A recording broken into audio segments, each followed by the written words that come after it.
Good morning, or good afternoon, whatever it is. I'm going to post all the reviews here probably later today, but a couple of these I didn't have reviews for. They're pretty straightforward exams on the lab exams. You have a suggested text, you have the internet, you could look all these up. I have lists for most of the labs that you're going to be tested on.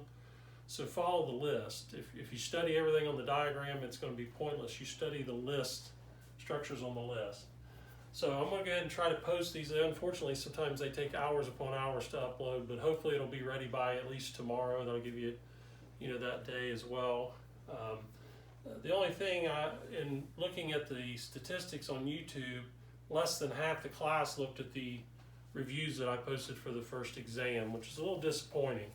And honestly, I think you're spinning your wheels if you don't look at that review before you take the test, because there's a lot of information that is cut down.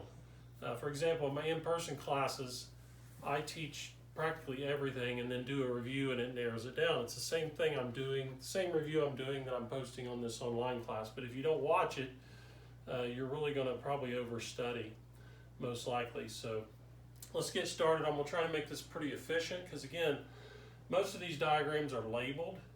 The digestive system is not, but I will go through systematically, and this is not the best setup. I'm doing this on my TV, so I don't think it would be any better at the college as far as size-wise, so we'll just go with it. This first diagram in the special senses is a giant ear model, and if you pan down here, you have the ear diagram that has everything labeled. But I'm not going to make you know all this, and I didn't have a list for this. So this is always a work in progress. We were forced online a couple semesters ago with the COVID. I'm an in-person instructor. I prefer that, but they like us to do this in summer because we get more people enrolled because they can do it wherever they're at, and they can take it on vacation, etc. So I'm going to go through the structures that I want you to know on this. You can cross-reference them on this diagram.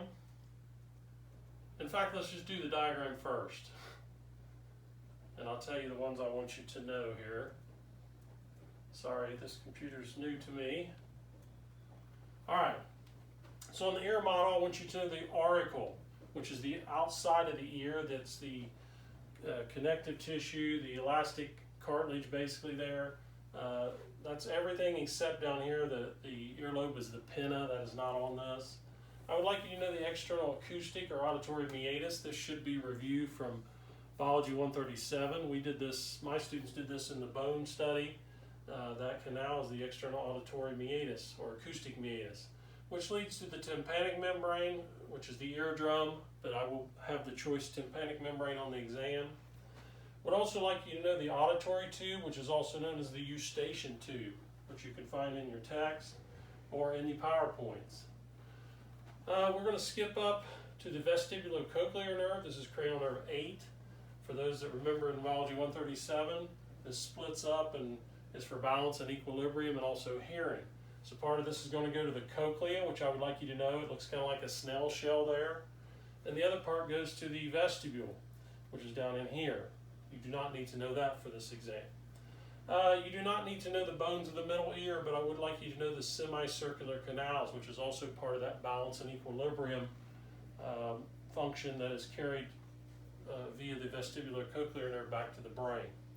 So we had 1, 2, 3, 4, 5, 6, 7 structures on here. So going back to the giant ear model, I have a couple pictures of that. This one right above the diagram is kind of blown up. I like to show things in their entirety. You might see the vestibulocochlear nerve, the cochlea, semicircular canals, tympanic membrane here, possibly auditory tube, but most likely I won't even use this diagram. But if I do, those are the structures. And we can also see these on the expanded view here. This is the auricle, external auditory or acoustic meatus, tympanic membrane, auditory or eustachian tube, vestibulocochlear nerve, cochlea, semicircular canals. So basically the same structures you saw on the diagram. So let's go back down to the eye.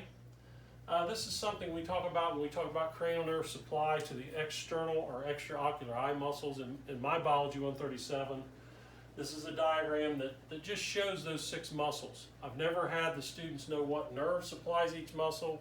That is for a higher level of anatomy. But a little clue here, the term rectus, if you remember the rectus femoris in the quadriceps in biology 137, that pretty much implies that it is straight. The word rectus has something to do with being straight. So on the extraocular eye muscles, we have 6 of those. 4 of those are innervated by cranial nerve 3 and 1 each by cranial nerve 4 and 6. Which, if you remember from biology 137, those 3 nerves are responsible, cranial nerves are responsible for movement of the eye. And it's through the supply of these muscles. So we have 4 of these that are straight. A superior rectus, an inferior rectus, a lateral rectus, which has been cut here. On the exam, this may be intact. You will be able to tell still that the medial rectus is here. So again, 4 straight ones. Superior, inferior, lateral, medial, rectus. That means straight. And then you have 2 that turn on a tangent attached to the eye. And we call those oblique. They come obliquely to the eye. So we have a superior oblique, which goes through this little slip of tissue here called the trochlea to the top of the eye. The trochlear nerve is actually what supplies that. So it's kind of, not ironic. I think it was intentional that they call this little connective tissue that it goes through the trochlea.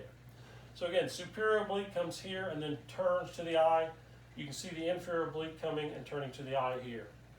So just know those as to be identified. You don't have to know the nerve supply. Okay, then we also have the eye diagram. And the eye diagram has quite a bit on it. I cut some of it out.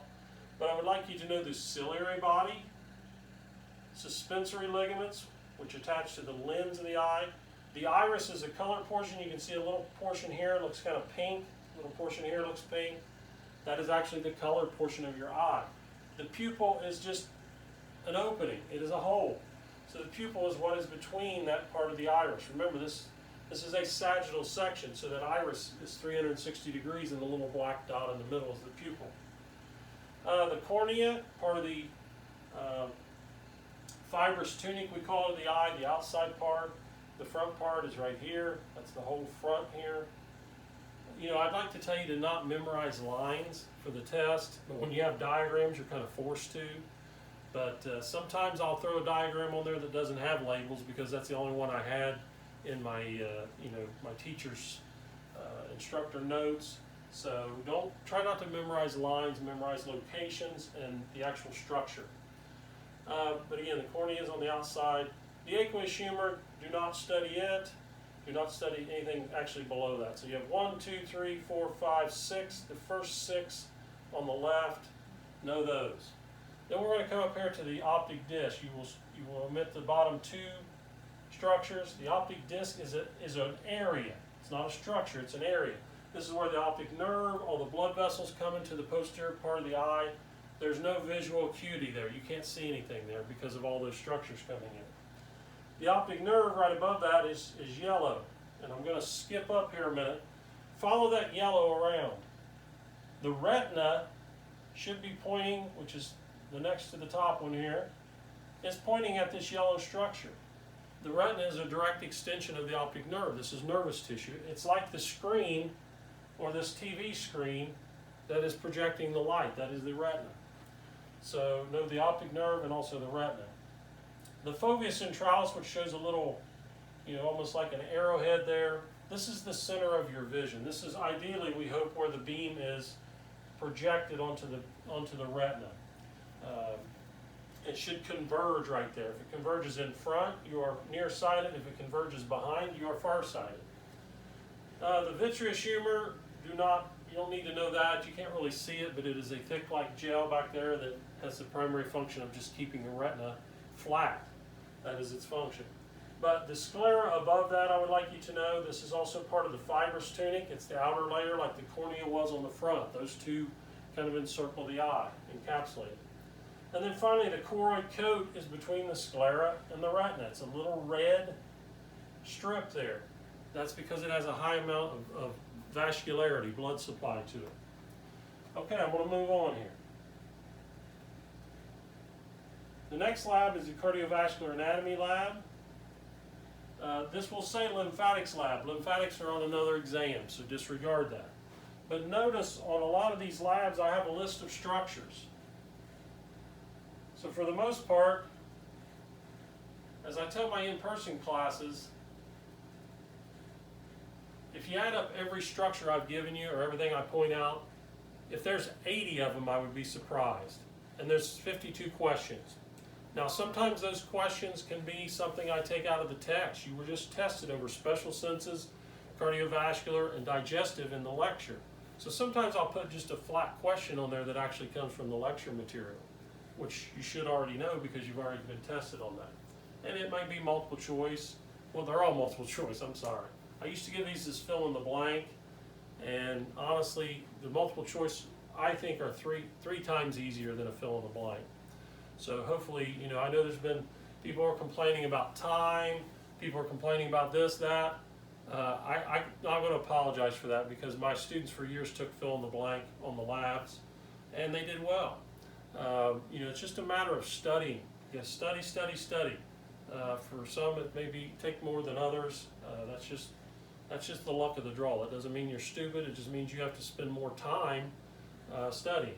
Like myself, people think every teacher's, well, you were just smart, you did well. No, I really studied hard, really applied myself. That's the only reason I am standing here.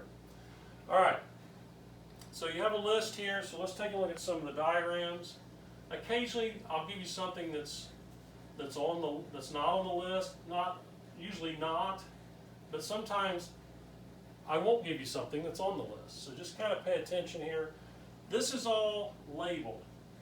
The front of the heart, if it is not cut, doesn't have a ton of structures on it. So a lot of this you're not even going to have to know on this particular diagram. Superior vena cava, on all the diagrams, we'll probably label. Inferior vena cava.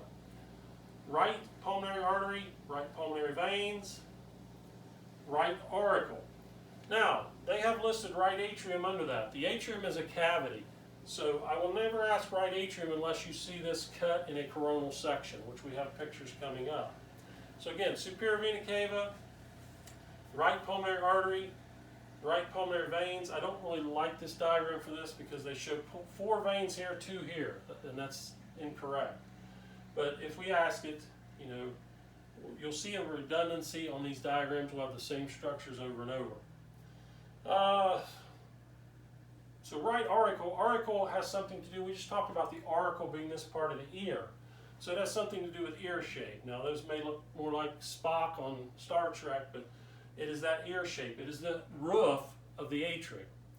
So we have 1, 2, 3, 4, the top 4 there, and then the next to last one here, the inferior vena cava. On this side, I never ask the apex, but realize the apex points toward the left side. The heart is about the size of your fist. It is just left of the midline, and the apex is pointing toward the left. That can help you identify structures. Keep in mind you're talking about anatomical position. So it's this heart as if I'm facing you right here, and my heart is being taken out of my chest. That's how it would be. So this is the left side, that's the right. Always keep that in mind. Okay, let's start down here. Again, the ventricle is a chamber. This would have to be cut. So none of that is on there, none. Let's go up to the left auricle.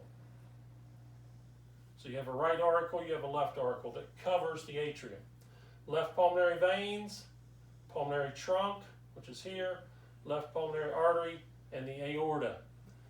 Some of your books will call this the arch of the aorta, the ascending aorta. If I point to that vessel, it's going to be the aorta, period. All right, let's go on here. So what I've done on a lot of these, and I'm not going to relabel them for you, this is the same diagram without the labels on it. The reason I do that is so you can print it off and practice if you want. And again, there were probably, 8 structures on that picture that I went over. Okay, now we have a sagittal or a coronal cut. I don't really like this one because your text actually has 2 pictures here, I believe, or your PowerPoints, let's say. because it is showing the valves in these great vessels, in the pulmonary trunk and in the aorta. So what they've done here, they've cut the valve off the pulmonary valve to show you the aortic valve. I don't really like that. We have a diagram that has both of those on there simultaneously. But I'm going to go ahead and list those structures. It doesn't hurt to learn them on different diagrams. I think most of the time if you learn them on one, you'll know them on all of them. So again, we have the superior vena cava. That's going to be a potential on every one of these diagrams. But once you know it on the first diagram, you should know it here. The inferior vena cava as well. So the top and bottom one. The aortic valve.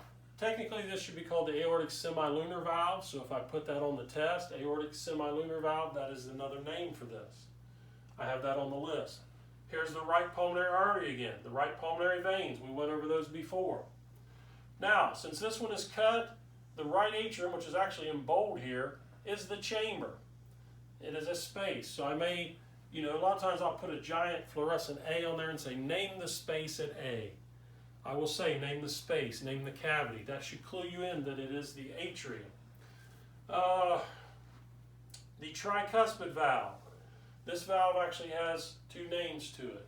It is also known as the right atrioventricular valve. You'll see that on your list. So you should know both of those names. The tricuspid is because it has three cusps on the valve, three flaps. The right ventricle, again, is this space. Again, this is where memorizing lines does not always help you. It is the entire space here, the entire cavity, as is the atrium is that entire cavity. So basically you're going to know everything on this side. Everything on this side is in play. No, I'm sorry, with the exception of the opening of the coronary sinus. You do not have to know that. Okay, on the other side, this is the apex. Again, I never asked that. It's cut open. In your text, you learned that the myocardium was the muscular layer. It is thicker on the left because the left side has to overcome more back pressure. I talked about that in the review that we posted. The reviews, there were three videos there. But the interventricular septum is a large piece of myocardium that is between the two ventricles. So you should know that. Papillary muscles, we see them here as well. They're not labeled. But the papillary muscles actually attach to the atrioventricular valves. So when the ventricles contract and those valves snap shut, I think I mentioned this in the review as well, they don't prolapse up. So those papillary muscles contract, pull on the cords, and keep them like this instead of prolapsing. If they prolapse, you're pushing blood back up into the atria instead of out into the aorta. So know the papillary muscles. This is a good picture, not the best picture. We have another one that's better, of what we call the chordae tendineae. Those are the little cords. I will probably use another diagram to ask that, but it doesn't hurt to learn it here.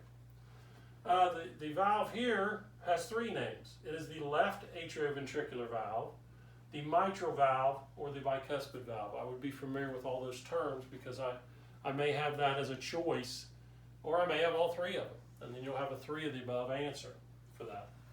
The left atrium is the chamber here. Should know that. The left pulmonary veins, those are on the other diagram we just covered. The pulmonary trunk was on that diagram, the left pulmonary artery, and the aorta. So you can see there's redundancy to these, but I could ask that structure on any one of these diagrams, but it should look the same as it does on the others. Okay. And there you have a blank diagram to practice on of a coronal view. Now, here's the same diagram, but instead of cutting off the pulmonary trunk here to show you the aortic valve, which is behind it, now you can see the pulmonary semilunar valve. Again, I don't know that I've ever asked that on that picture, and I probably won't. But just, it might be something to learn just in case. Okay, and then we have the back of the heart. Sorry, I'm trying to get used to this, the way this scans down. This is the back of the heart. Everything that's on this we can see from the front, with the exception of one for the test. There's other things you can't see on the front, but there's one thing I want you to know on the back of the heart. If you see the back of the heart, I'm going to ask you the coronary sinus, which if you remember from the blood flow review, that is what drains the heart itself. Remember, going into the right atrium, you have the superior vena cava, the inferior vena cava, and the coronary sinus. So this is the one that drains the heart, and that is right there. So if you see the back of the heart, coronary sinus, that's the only structure I'm asking you on the back of the heart.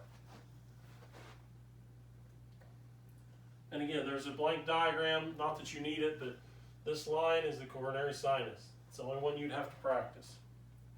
Okay, then I have another set of diagrams just because I like some of the illustrations on these better. And I'm going to go through this relatively quickly because if you learn it on one diagram, it's pretty easy to find it on another one, is my opinion. So the same things here, I do like some of the structures here because they stick out farther. This is still the superior vena cava. This is still the right pulmonary artery. This is still the right pulmonary veins. Still the right auricle. Again, it has to be cut open to be the atrium. And this is still the inferior vena cava. Going up here, let's start right here. This is the left auricle. This line here. These two lines here are the left pulmonary veins. This is the left pulmonary artery. This is the pulmonary trunk. Sorry, I omitted that from this side. Pulmonary trunk, there is the line. This is still the aorta, right here. These we will get to on another diagram, the three at the top. So the same structures, the diagram looks a little different, but I expect students to kind of look these up at times, but I am, I always do reviews in person, so I wanted to do them online, but I just didn't have time when they thrust us online, so we're trying to make up for that. So next diagram. Similar, same image we just saw except in a coronal cut. And there's some really good stuff here. Still the superior vena cava, still the right pulmonary artery, still the right pulmonary veins. Now here, when you see this arrow going into here and it is cut, this is the right atrium. And again, I will put name the cavity, name the space for that one. This valve is still the right atrioventricular valve or tricuspid valve. Probably wouldn't ask you this here, but this line has to be pointing to the right ventricle. It's the space. But I doubt I will use that one. It's a little confusing. The next line down that separates into two, this is the best picture I have of the chordae tendineae, and this is where I like to ask it. Because you can see it's pointing to the individual little strands coming down to these papillary muscles. And we don't have the papillary muscles labeled here. So you can see we use different diagrams to find different structures sometimes. It's not just to give you more work. Because once you learn it on one, you'll know it on another. This is the inferior vena cava. Some of you are probably already learning those. It'll be stuck in your head. This is still the interventricular septum. You can look these up on your list as you go through this review. Kind of have your list there, learn how to spell them. Of course, it's multiple choice, so you don't have to worry too much about spelling. This little line here, which is a little bit obscured, is the left ventricle. Now this line, the beauty of this diagram is they can show both the semilunar valves on the same picture. They've done that great in this illustration. So this line is showing you the aortic semilunar valve, because it's coming out of the left ventricle. I'm going to skip a line. This line is showing you the pulmonary semilunar valve, which is in the base of the pulmonary trunk. So, if you watch the review, you know those are the valves that we are forcing blood out when the ventricles contract. So you can see those on the same diagram. Now, the line between them is showing you the left atrioventricular valve, which is also known as the mitral valve or bicuspid valve. Then we have the left pulmonary veins. This is pointing to the chamber, so that is the left atrium. This is the left pulmonary artery, and this is the aorta. So again, a lot of repetition, a lot of redundancy. Well, let's go on. I also have some diagrams that are actually, this is a model. And I'm going to have to reduce this size here a little bit to get it on the screen. Okay, didn't like that. Okay, let's just I'll try to deal with it as we need to here. Mostly what I'm going to show you is going to be up here anyway. still the superior vena cava. On this, we do not see the inferior vena cava coming out. It is there, but we don't see it coming out. This is not cut. It's not a coronal section, so this is the right auricle. Left auricle. Just jump over to that. Pulmonary trunk. Left pulmonary artery. We do not see the right one coming out.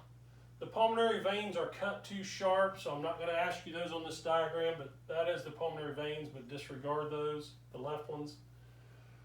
This is your aorta, of course.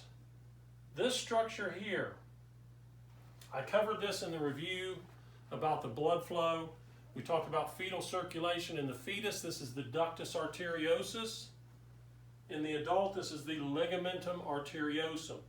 So there's a couple ways I could ask this on the test. If I point an arrow to it, I could say the structure at the arrow is the remnant of what fetal structure? If I ask that question, the answer is ductus arteriosus. Or I will just say name the structure at the arrow. It is the ligamentum arteriosum, because this is the adult heart. Again, this is the aorta. Now I'm going to cover these up here. I may or may not ask them on this diagram. They're on your list. But alphabetically, from right to left, these go in order. And with my in-person class, I usually tell them, repeat after me. This is the B, this is the LCC, this is the LS. And we'll do that 2 or 3 times. B, LCC, LS. Then I'll mix it up. LCC, B, LS. Well, those stand for something. If you found these in the phone book or the dictionary, those are alphabetically in order, from right to left. B stands for brachiocephalic artery. LCC, left common carotid artery. LS, left subclavian artery. So those are in order. I'll show you these again on another diagram. Okay, this is a diagram of that same model. It actually is hinged, but we'll say it's cut, coronal cut. So the apex is down here. It's pointing toward the left. You can see the left auricle. I would never ask you that because it's kind of cut off. But this is the left side. So what we have open here is the right side. So this cavity is the right atrium. This is the right ventricle, the cavity. I would put an A inside those and say name this cavity or chamber or space. So this valve, which is going from the atrium to the ventricle, is the right atrioventricular valve or tricuspid. This valve is in the base of the pulmonary trunk. Remember, this was an exception. This is carrying deoxygenated blood, but it's an artery. That is your pulmonary semilunar valve. So right atrium, right ventricle, tricuspid, or right atrioventricular valve, and this is the pulmonary semilunar valve. 4 items on that diagram only. Okay, I'm trying to keep this short and sweet because, again, these take a long time to film. They take a long time to upload. So this is the top of that same model. We're not showing you the bottom. So I only want structures that are readily visible. This is still superior vena cava, still pulmonary trunk, left pulmonary artery, ligamentum arteriosum, which is the remnant of the fetal ductus arteriosus. This is the aorta. B, LCC, LS, brachiocephalic artery, left common carotid artery, left subclavian artery. Now I want to go back because I forgot one here. I may have said this in the blood flow. The heart is a selfish organ in that it supplies itself first with blood. Before anything else, it supplies itself. And it needs to, because if it doesn't keep itself alive, it can't keep the rest of the body alive. So if you notice on the aorta here, it comes down here, there's a little artery coming down like this. There's another one right here. It's not as easily seen, and it would come off the aorta behind the pulmonary trunk. These 2 arteries, if I put an arrow pointing at both of those, I may ask you what is the name of these 2 important vessels? Those are the coronary arteries, the right and left coronary arteries. So you could see that on an exam, on the exam rather. Now you should be able to find a version of this in your text. I will say I have this exact picture, and for some reason the one I have is colored in yellow behind the gold, but the structures are identical. This is what we call the cardiac conduction system. You probably looked that up or read that in some of the cardiac physiology. I mentioned this in the lecture review. This is the sinoatrial node, or SA node. I may abbreviate that, capital S, capital A, but likely I will put sinoatrial node. This is the natural pacemaker of the heart. We talked about this, how there's a delay while the impulse goes to the left atrium. There's a delay in the junctional fibers getting from the SA node to this node. This is the AV node, or atrioventricular node. Then we have at this line, this is the atrioventricular bundle, also known as the bundle of His, H-I-S. This line, which branches, shows you the right and left bundle branches. And then we have two lines, one here and one here, which represents the Purkinje fibers, which is on your list, the Purkinje fibers. So I think that is all the cardiac anatomy.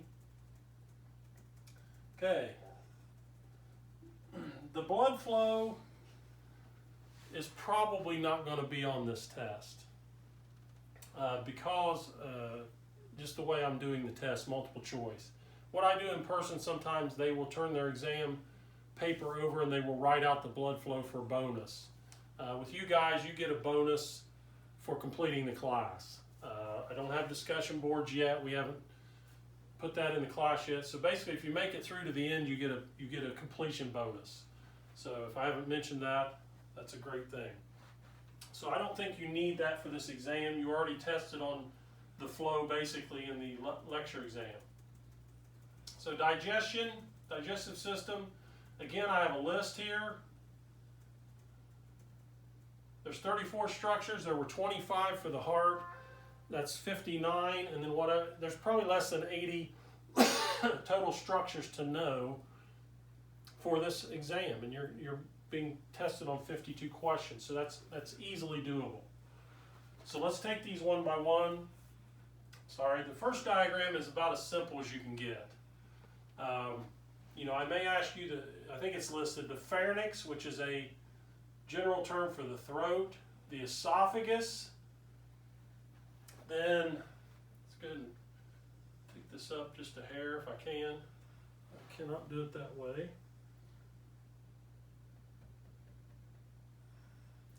I would like you to know on this side, actually I don't want you to know that. On this side, I want you to know the liver. Line below, the gallbladder, which you can see behind there, the green sac there. And then the next line, the pancreas. And that's it on that diagram. So again, pharynx, esophagus, liver, gallbladder, pancreas only. Now we're going to kind of go systematically. Now this is a mid-sagittal section of the head. We'll see this again on the respiratory system. I'm going to basically give you the digestive organs here, the digestive structures rather, but I might give you a respiratory structure, one, and you'll see a digestive structure on the respiratory test because they're very intimately tied. So looking at digestive structures, some of these I will not make you know, such as the hard palates, the part of the soft palate. The tongue, I usually don't ask that, but that is the tongue. Coming down, this is respiratory structures, but I do want you to know, starting at the bottom right here, the trachea, because it is so intimate with the next line up, the esophagus. So trachea, esophagus. You do not have to know the parts of the pharynx. You have a nasopharynx, oropharynx, and laryngopharynx. You should probably look at those in your text, in your PowerPoints, look at where those are at so you'll know basically how they divide those, but I'm not going to test you on those. This line, the epiglottis, that is, in my class when we talk about tissues, that is another place where we find elastic cartilage. So this bends over when you swallow to cover your trachea, and then the elastic nature, it comes back up. Okay, I'm going to skip around here. I'm going to cover 3 tonsils right here. The line above the epiglottis is the lingual tonsil. Then I'm going to skip a line. Actually, it's the next line I'll test you on. This is the palatine tonsil. Then I'm going to skip all the way up here to the second line down, which is kind of a whitey structure. That is the pharyngeal tonsil, or the adenoids. So those are 3 tonsils. They are strategically placed to help fight disease. That is part of the lymphatic function. So let's go here back to the palatine tonsil. The next line above that is your uvula. That's the little speed bag in the back of your throat that you see when you say ah, it's hanging down. The uvula is going to rise when you swallow to block off your nasal cavity so the food or liquid doesn't go out your nose. So that's really it on that particular diagram. So there's 5, 6 structures there. I always tell my students, if you see this diagram, you should start salivating because it's that easy. These are the salivary glands. We have 3 here. The parotid gland, which is located right in front of the ear. This is the one that actually has a digestive function. Then we have 2. Here's your tongue, raised to the roof of the mouth. Beneath the tongue is the sublingual, which literally means beneath the tongue. And then if you can see the anatomy, this is the mandible, the jaw, which has been cut. So beneath that is the submandibular gland, which is beneath the mandible. So parotid, sublingual, and submandibular glands. Let's go on here. Okay, the stomach. The PowerPoint could have more lines on this, but I'm going to give you what I want you to know. This is probably an older version of what's in your PowerPoints. This is the esophagus coming down. So the esophagus comes down, joins the stomach. This line is pointing to a muscular valve here. This is called the cardiac sphincter valve. You may see this detailed different in your text. It may say cardioesophageal sphincter. It may say, I think there's another name, it's escaping me right now, but this is the cardiac sphincter is how I will test you. This top curved portion, this line is the fundus of the stomach. This line in the center is the body of the stomach. Again, these lines do not represent the entire area. That's why you shouldn't memorize lines. Fundus, body. I'm going to skip this for a moment and go to this line. This is the pylorus of the stomach. And then we have a valve here called the pyloric sphincter, which these sphincter valves cause food to not be regurgitated. That's the function. We don't want food going backward. So once the food gets in here, these should both be closed. They shouldn't be open. Once you're done mixing, this should stay closed. This one should open to allow food to go into the first part of the small intestine, which is another structure I want you to know, the duodenum, or duodenum, some people pronounce it. And lastly, the 2 lines is indicating a specific structure. That is these folds in here. These are muscular folds in the stomach. They are called rugae. Or gastric folds. I will probably use the term rugae in the choices because that's what they are technically called. Those are the muscular folds. Okay, let's go on. Got a couple more and then we'll be done. Okay, this is showing you the bottom of the stomach, and then the first part of the small intestine here is the duodenum. The middle part, which this is several inches long, this is several feet long, the jejunum. Then this line, which is also several inches long, this is the ileum. I-L-E-U-M, different than the bones, the bone name. We're not going to give you this right here. This is the mesentery, which is a new thing. They think now this operates as its own organ. I think it's just fat and connective tissue and blood vessels, but there's a new science studying the mesentery that has more functions than they once believed. So who knows? We'll look at the research when it comes out. Now, the ileum is going to connect to the first part of the large intestine, or colon. That's another name for the large intestine. So we see the first part of the large intestine here. And jutting off that is what we call, this is literally called a worm-like appendage. That is the appendix. In Latin, it is vermiform appendix. I will probably just put the word appendix right there. And then the first part of the large intestine here is the cecum. So again, there's some overlap in these structures that you may have to know them on more than one diagram, but once you know it on one, you'll know it on the other. So cecum, appendix is part of the large intestine. And that is our last diagram, I believe, for this exam. And I'm going to start here. There again is the appendix. This is the cecum, this line here. These 2 structures here, I will not put on the test. I do want to show you one of these. This is the ileocecal valve. It's another sphincter valve between the small intestine and large intestine. will not be on your test. This line is this whole entire stretch here, and everything's going this way. So this is ascending, the ascending colon. This part is going transversely across your body. This line here is the transverse colon. I'm going to finish with this. This is going down. This line is indicating the descending colon. This line, I like to hallucinate this as an S curve, and S stands for sigmoid colon. Then we have the rectum, and then finally the anus. Now let's go back. I want to show you a couple other structures. This line is pointing to this band that goes all the way through the center here. This is a smooth muscle band. This is called the tinea coli. Tinea coli.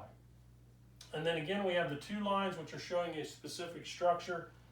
The large intestine is kind of divided into these little pouches, and those are called haustra. Haustra, H-A-U-S-T-R-A. And that is all the structures. Again, I may put a a question from the lecture. I do reserve the right to do that, which should be review. But for the most part, you're going to be identifying structures. All right, that's it. We'll be posting this as soon as we can get it on there.